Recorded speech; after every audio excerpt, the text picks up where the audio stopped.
suis avec Julie, qui est ma cousine. Je me suis rendu compte ces jours-ci qu'en fait, elle était slasheuse parce que pendant un certain moment, elle a travaillé d'un côté dans un hôpital et comme vendeuse de bijoux à domicile. Donc, je suis venue jusqu'à Frontignan demander à Julie de nous raconter un peu cette période-là de sa vie, un peu ses difficultés et ce qui était cool aussi dans ce mode de travail-là. Et donc, je propose qu'on commence tout de suite avec la première question pour Julie. Est-ce que tu peux commencer par nous dire déjà qu'est-ce que c'était ton travail à l'hôpital et pourquoi tu avais choisi ce travail-là? Alors donc j'ai travaillé pendant 12 ans à l'hôpital de Sète en tant que standardiste et hôtesse d'accueil. Et donc j'ai eu un premier enfant, j'avais repris à temps plein mon activité. Après mon deuxième enfant, j'avais repris à 80%. Et à mon troisième garçon, donc j'ai voulu reprendre mon activité à l'hôpital, mais qu'à mi-temps. Évidemment, financièrement parlant, mi-temps à l'hôpital me suffisait pas à vivre. Donc du coup, j'ai cherché une activité parallèle parce que j'avais envie d'un épanouissement. Puisque à l'hôpital, je vais dire que ça me plaisait, mais c'était pas vraiment ce qui me plaisait de faire à fond, quoi. Donc j'avais envie vraiment de m'éclater ailleurs. Et j'ai entendu parler de la vente à domicile et que justement c'était la possibilité de jongler avec un autre job, de vraiment préparer son propre planning. Et ça m'intéressait beaucoup parce que à l'hôpital, je suis contrainte de faire des week-ends, des jours fériés, des horaires comme les infirmières, c'est-à-dire quasiment en 3-8. Bon, je ne fais pas de nuit, mais 6h, 13h30, 13h30, 21h et 9h, 17h. Donc du coup, ça avec un planning fait au mois. Et donc j'aurais pas pu aller dans un milieu où j'ai des horaires vraiment toujours les mêmes, stables. Il fallait que je puisse moi-même faire mon planning. Donc la VDI, c'est tombé pour moi comme une évidence. Et comme je suis addict totalement de tout ce qui est mode, bijoux, vêtements, tout ce genre de choses, je me suis tournée là-dedans. Et j'ai trouvé donc une société de bijoux française chez qui j'ai été pendant plus de 6 ans.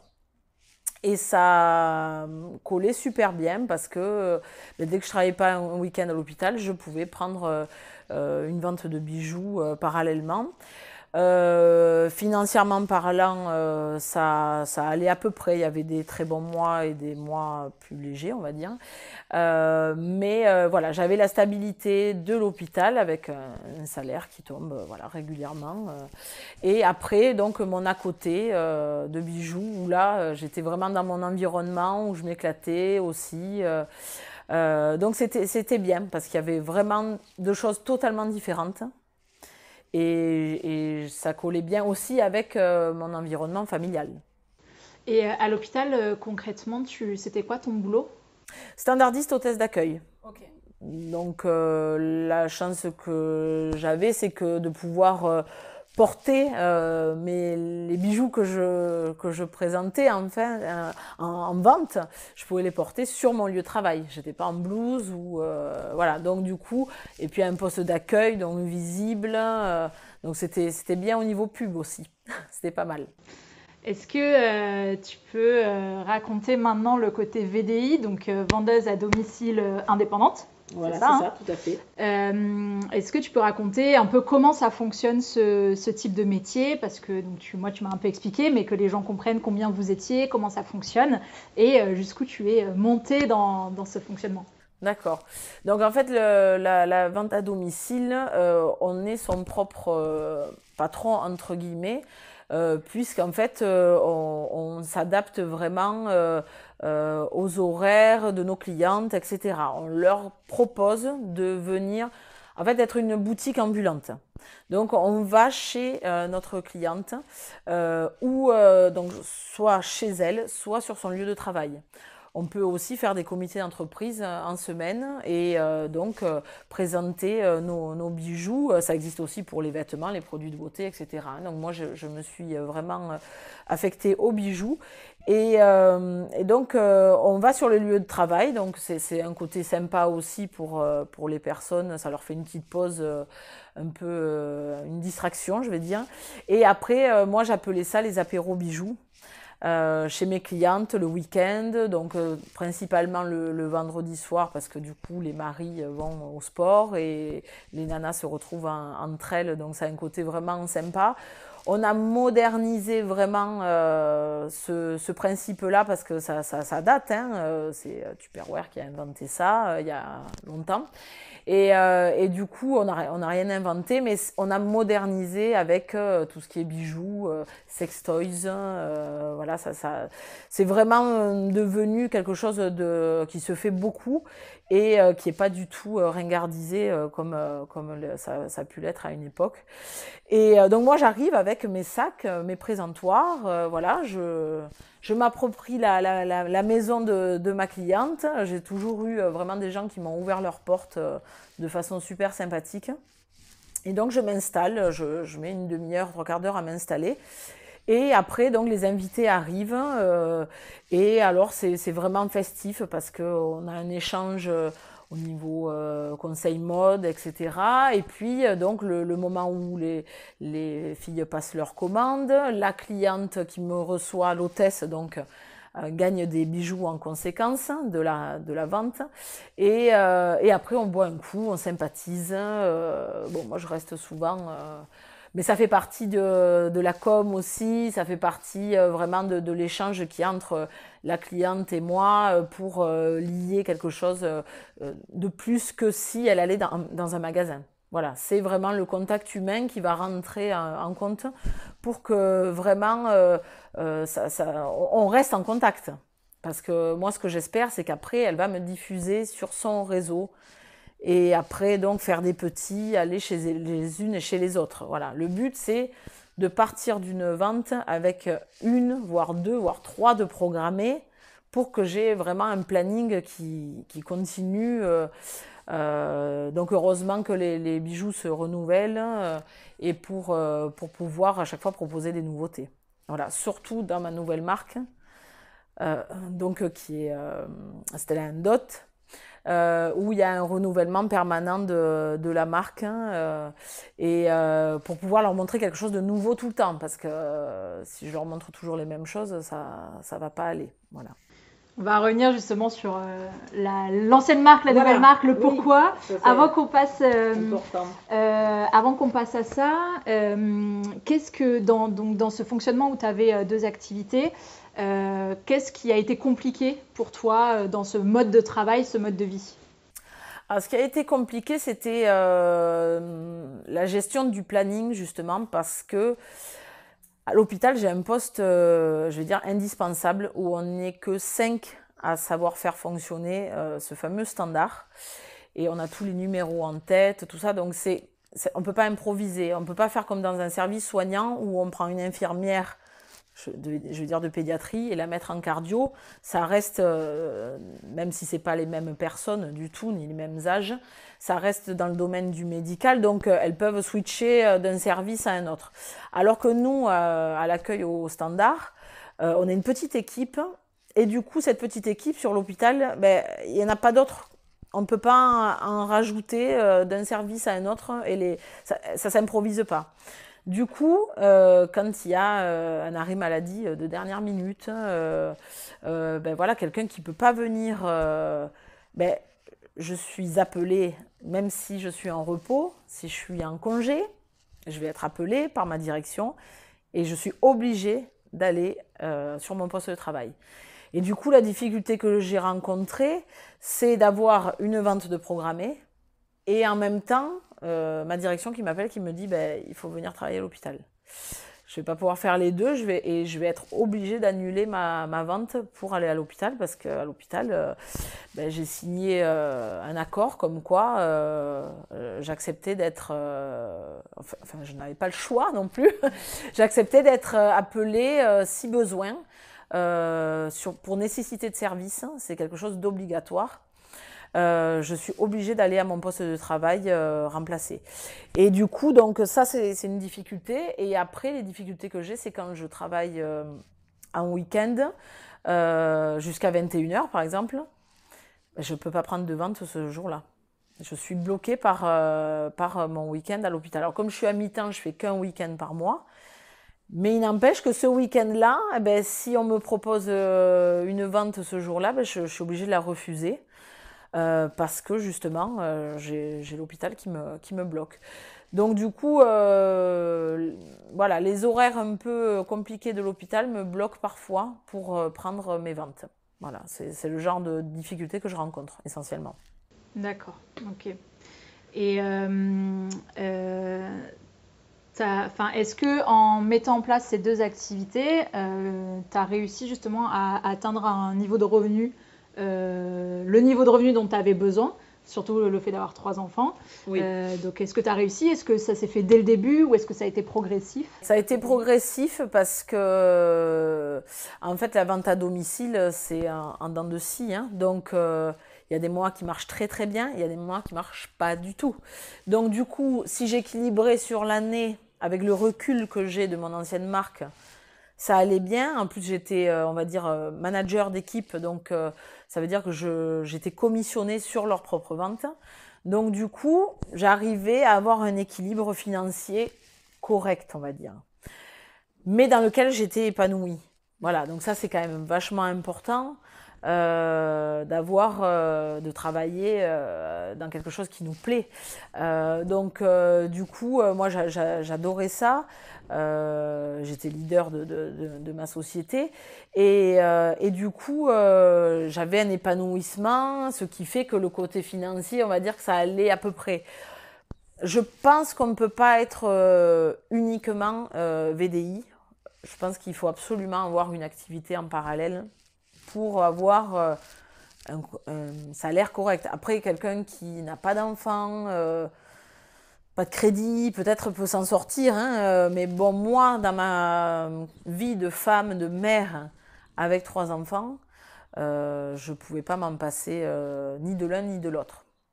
Il y a un truc que Julie ne nous dit pas, elle dit leader, mais du coup ça nous dit pas trop, c'est pas très parlant je trouve. Est-ce que tu peux expliciter comment ça veut dire quoi être leader d'une société en VDI et concrètement, toi ça voulait dire quoi pour toi?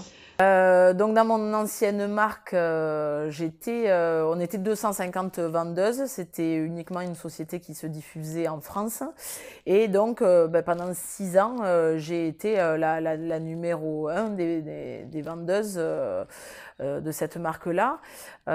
Donc ça veut dire que j'avais le meilleur chiffre d'affaires pendant 6 ans.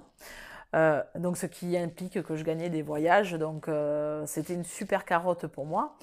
Je reconnais que vraiment c'est ce qui me faisait avancer et ça me donnait envie de continuer sur cette voie, voilà.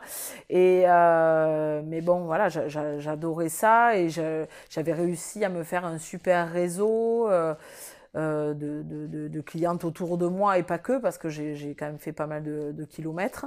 Mais bon, la VDI, on est obligé de se diffuser au maximum. On ne peut pas se cantonner juste à sa ville ni aux petits villages autour. On est obligé de faire des kilomètres et de bouger et de se faire connaître. Et les réseaux sociaux et la vente par correspondance, voilà, ça faisait partie du job, quoi, obligatoirement. Voilà.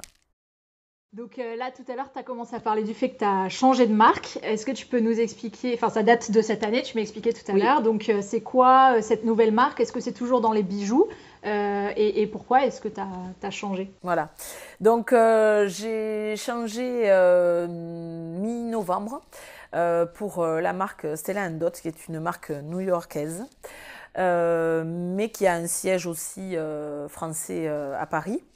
Et qui a 10 ans, mais qui est en France depuis 5 ans.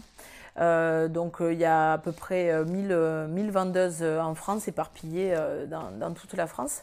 Et c'est une marque qui fait des styles de bijoux complètement différents de ce que je vendais avant. C'était une volonté de ma part de changer radicalement de style pour pour faire mon deuil déjà, et pour que mes clientes aussi aient un renouveau, un nouvel esprit.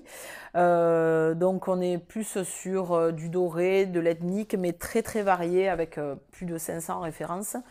Donc un gros catalogue avec plein de variétés, et qui n'a pas uniquement que du bijou. Il y a aussi de l'accessoire. Donc de l'accessoire, c'est-à-dire des pochettes, des sacs à main.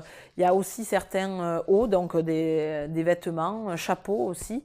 Et c'est cette variété qui m'a vraiment attirée vers eux, puisque quand j'ai rompu avec mon ancienne société, j'ai vraiment cherché toutes les marques de VDI qu'il y avait sur la France de proposer.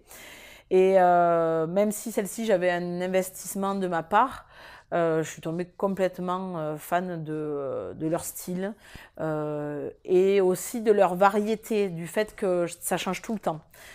Ça suit la mode, mais il y a aussi des esprits qui sont intemporels. Donc, c'est ce qui me plaisait, d'avoir vraiment une grande variété. Et j'ai pensé aussi à mes clientes. C'est-à-dire qu'il fallait qu'elles aussi, elles y trouvent leur bonheur. Donc, je me suis dit, s'il y en a qui sont toujours affectées à mon ancienne marque, il y a des choses qui y ressemblent un petit peu. Et pour celles qui vont vouloir vraiment changer de style, elles vont trouver vraiment un épanouissement, parce qu'il y a de la couleur, il y a du doré, alors que mon ancienne marque, c'était que de l'argenté. Donc du plaqué or, il y a aussi de l'or massif, des diamants. Enfin, il y a une variété de prix aussi, ça c'est important de pouvoir toucher tous les budgets.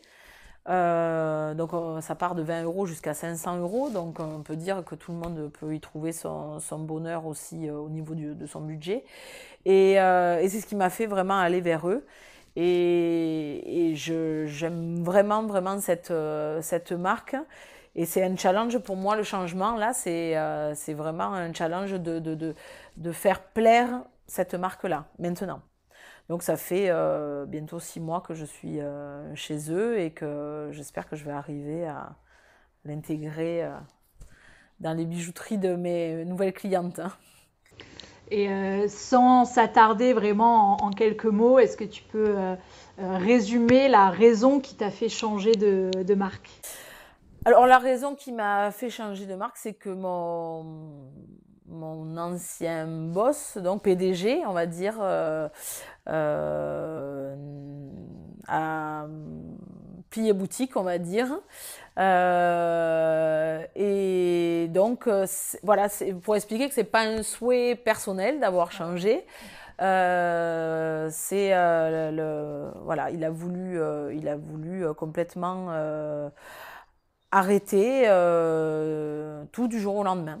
Et du coup, j'étais contrainte forcément de changer de société. Mm. Ce que je trouve intéressant justement à montrer ça, c'est que Julie était dans une situation avant où elle avait donc ses 2 activités à l'hôpital, et donc pour l'ancienne marque de bijoux. Et il y a un événement, enfin une période voilà, qui a fait que bien qu'elle était super épanouie à vendre ces bijoux-là, elle a dû arrêter malgré elle. Et ce que j'ai envie de te demander maintenant, c'est quel sentiment ça t'a provoqué, ce changement, et comment est-ce que tu as rebondi? Du coup, j'ai très vite rebondi, parce que j'avais ma clientèle. En plus, c'est arrivé au mois de novembre, ce sont les meilleurs mois de l'année, octobre, novembre, décembre. Donc du coup, quand il y a eu cette rupture, je me suis dit, je peux pas, déjà je peux pas arrêter, parce que j'aime trop ça. C'est en moi, hein, ce sens du commerce, hein, et puis le fait aussi d'avoir ce côté affectif avec les clientes, que peut-être on va pas avoir en boutique. Donc de fidéliser une clientèle, de faire qu'elle me suive sur les réseaux sociaux, qu'elle continue à m'acheter des bijoux à moi. Voilà, il faut avoir quand même essayer de lier un lien avec ces clientes-là, et que ça ne soit plus que des clientes aussi. Il y a certaines qui sont devenues des copines, d'autres même des amies. Donc du coup, je me suis dit, d'ailleurs j'en ai déprimée en quelque sorte parce que quand ça s'est arrêté, parce que j'ai dit je peux pas m'arrêter comme ça, j'aime trop ça, j'aime trop ce que je fais, donc il faut que je rebondisse immédiatement. Donc c'est pour ça qu'en une semaine, tout a basculé. Voilà, j'ai changé radicalement pour Céline Dot. Et j'ai vraiment expliqué à ma nouvelle société que pour moi, ça allait être dur parce que 6 ans quand même dans mon autre société, on n'enlève pas comme ça du jour au lendemain. Donc il fallait, mais que j'allais me booster. En plus, j'ai eu 40 ans juste après et ça m'a, quelque part, ça m'a ouvert les yeux et j'ai dit, il faut, allez, hop, un petit coup de pied. Et ça n'a pas été évident hein, du tout. Hein. Mais je me suis dit, allez, il faut que tu te boostes. Et tu peux y arriver. Et du coup, ben, y a des événements comme ça dans la vie qui font qu'on réagit et on ouvre les yeux et allez, à fond. Et alors, est-ce que tu penses continuer à faire ça, continuer à avoir ces deux activités en parallèle pendant encore un moment, ou est-ce qu'il y a du changement qui est prévu dans tes plans futurs? Donc du coup, ben, là aussi, ces événements-là m'ont fait réaliser aussi que ça va faire 20 ans que je suis standardiste, donc, et que ça ne pouvait plus durer. Qu'aussi, j'avais envie de changement de ce côté-là. Parce que j'aspire à mieux. Je pense que de nos jours, on vit plus de la même façon. On fait plus le même métier toute notre vie. On fait plus des études et sorties des études jusqu'à la retraite, le même métier. Donc là aussi, j'ai ouvert les yeux et je me suis dit, 40 ans, c'est maintenant ou jamais. Là, tu t'encroutes. C'est plus possible, il faut du changement et de suite, de façon radicale. Donc là aussi, effectivement, je suis en train de voir pour prendre une dispo à l'hôpital, puisqu'on a la chance d'avoir cette possibilité-là, qui fait que finalement, entre guillemets, on ne prend pas trop de risques, puisque si jamais ça ne marchait pas ailleurs, je peux revenir. J'ai toujours, pendant 10 ans, une place qui m'attend à l'hôpital. Donc c'est pour ça que je saisis cette opportunité. Donc changement de marque de bijoux et changement aussi de mon à côté, radicalement parlant aussi. Hein. Je prends une voie complètement différente qui est en train vraiment de se mettre en place là. Que tu nous dévoiles ou pas?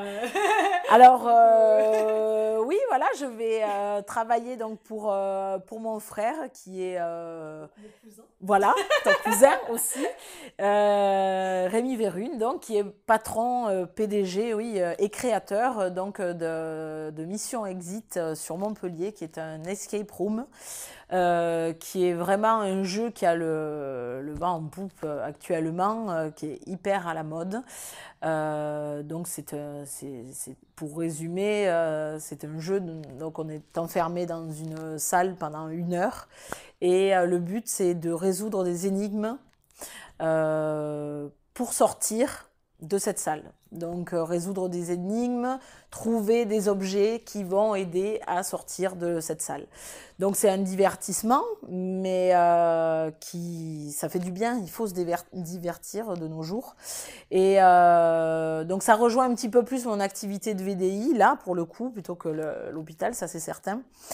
Puisque donc je vais l'aider à développer son activité en proposant donc ce jeu aux entreprises pour des team building, des choses comme ça, pour des séminaires, voilà, faire un petit peu de cohésion d'équipe, etc. En passant par ce jeu-là. Qui peut vraiment leur donner une distraction sympa et un petit peu aussi de réflexion. Donc il a 4 salles et on va développer ça ensemble. Donc l'idée n'était pas du tout de faire toute la promo de la famille et de tout ce qu'ils font. C'était vraiment sur le slash, mais c'est venu naturellement. Et je trouve que c'est plus concret aussi de quand même citer vraiment les exemples concrets, en tout cas, moi, plus il y a de concret, plus je vais vers le nom exact de ce dont on parle, plus j'arrive à retenir. Donc, c'est plus dans cette idée-là qu'on a cité tout ça. Est-ce que tu veux peut-être ajouter un conseil à ceux qui aimeraient se lancer dans la même configuration, c'est-à-dire un boulot peut-être à mi-temps quelque part et un boulot de VDI? Oui, de toute façon, VDI, on ne peut pas, comme je l'ai dit déjà, pour moi, j'estime que c'est compliqué de le faire seul, comme un job unique. Mais par contre, d'avoir quelque chose où on s'épanouit vraiment, ça c'est hyper important. On a vraiment besoin, pour avancer dans la vie et pour avoir la patate au quotidien, je pense qu'il faut vraiment... bon, c'est une prise de risque aussi, ça c'est certain, mais je pense qu'on en a besoin, ça aide à avancer aussi. Mais c'est chouette de pouvoir allier deux jobs comme ça évite une routine, ça évite vraiment de s'enfermer dans quelque chose d'unique. Je dis pas que c'est facile, hein, parce que quotidiennement, en plus moi j'ai 3 enfants, 3 garçons, c'est pas des moindres, qui ont eux-mêmes des activités, les devoirs et compagnie. J'ai un mari aussi, et qui m'aide d'ailleurs beaucoup. Dans mon activité de bijoux, il va des fois faire des livraisons pour moi, et puis qui m'aide surtout à gérer les enfants quand je suis pas là, parce que du coup je passe aucun de mes week-ends à la maison.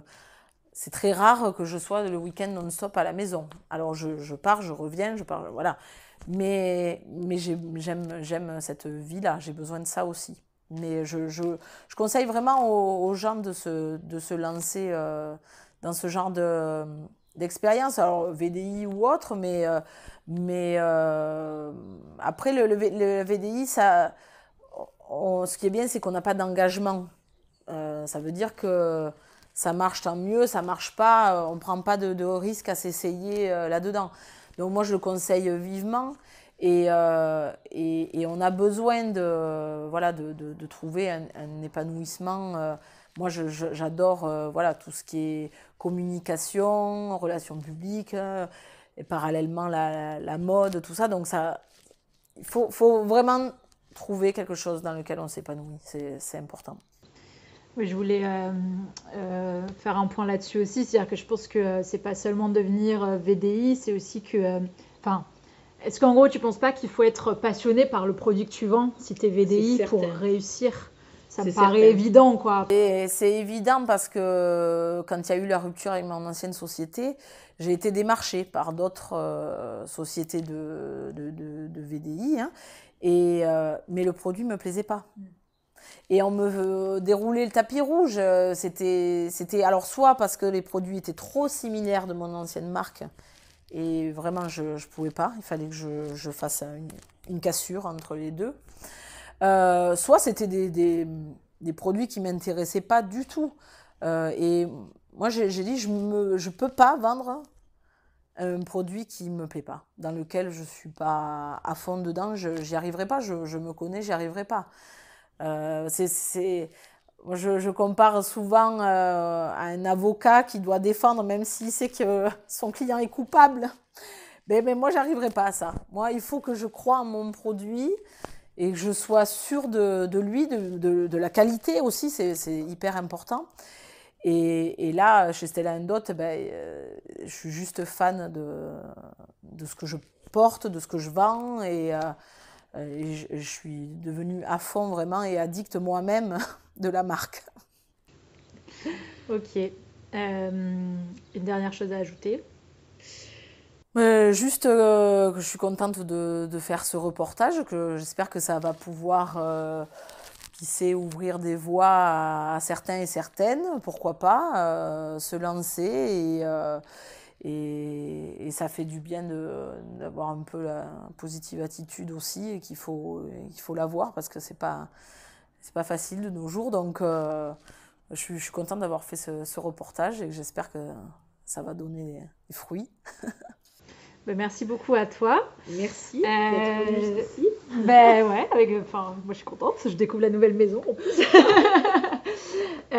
Et merci à vous aussi d'avoir regardé. J'espère que ça vous éclaire un peu sur le fait d'avoir deux métiers dans ce cas de figure particulier qui est d'avoir un métier, on va dire, assez fixe en temps partiel avec à côté le métier de VDI, donc vendeuse à domicile indépendante ou vendeur à domicile indépendant. Je vous retrouve sur lesnouveautravailleurs.fr et je vous dis à bientôt pour une prochaine interview. Bye bye.